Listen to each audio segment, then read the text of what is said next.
सबसे प्रिय भक्त। एक बार की बात है, नारद मुनि ने भगवान विष्णु जी से प्रश्न किया कि हे भगवान, इस समय आपका सबसे प्रिय भक्त कौन है।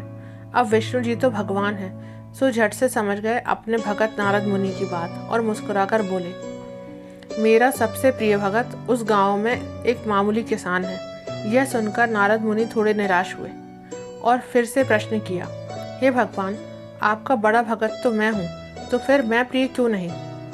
तब भगवान विष्णु जी ने नारद मुनि जी से कहा, इस प्रश्न का उत्तर तो तुम स्वयं ही मुझे दोगे।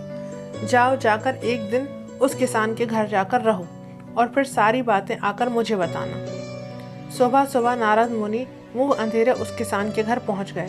देखा तो अभी अभी किसान जागा है और उसने सबसे पहले जानवरों को चारा वगैरह दिया, फिर मुंह हाथ धोए, दैनिक कार्यों से निवृत्त हुआ, फिर जल्दी जल्दी भगवान के नाम का जाप किया।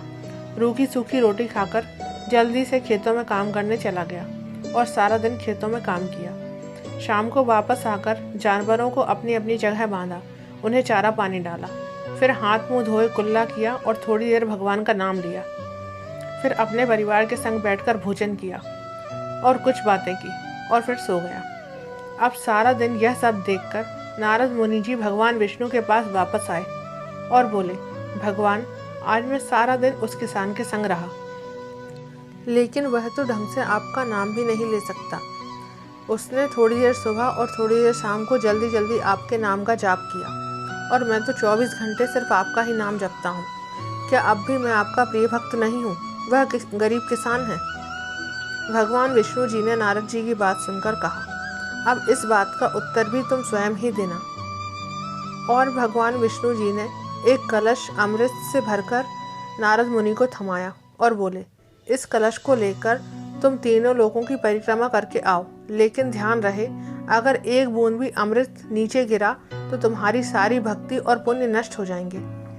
नारद मुनि तीनों लोगों की परिक्रमा करके जब भगवान विष्णु के पास वापस आए तो खुश होकर बोले, भगवान, मैंने एक बूंद अमृत भी नीचे नहीं गिरने दिया। तब भगवान विष्णु ने पूछा कि इस दौरान तुमने मेरा नाम कितनी बार लिया, मेरा स्मरण कितनी बार किया। तो नारद मुनि बोले, अरे भगवान, मेरा तो पूरा ध्यान अमृत पर ही था, फिर मैं आपका ध्यान कैसे करता।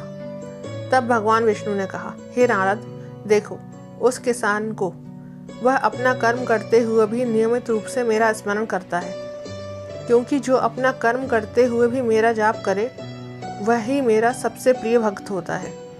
तुम तो सारा दिन खाली बैठकर जाप करते हो और जब तुम्हें कर्म दिया गया तो तुम्हारे पास मेरे लिए समय ही नहीं था। तो अब नारद मुनि को सारी बात समझ आई और वो भगवान के चरण पकड़कर बोले, हे भगवान, आप महान हैं, आपने मेरा अहंकार तोड़ दिया, आप धन्य हैं। मित्रों, हमें ईश्वर से ऐसे प्रेम करना चाहिए जैसे एक माता अपनी संतान से करती है। उसे जैसे ही क्षण भर समय मिलता है वह अपनी संतान को दुलारती है और पुनः अपने कर्तव्य में लग जाती है, लेकिन वह अपनी संतान को एक क्षण के लिए भी कभी भूलती नहीं है। इसी प्रकार हमें भी हमेशा ईश्वर को अपने हृदय में धारण करके अपने कर्तव्य में रत रहना चाहिए। धन्यवाद।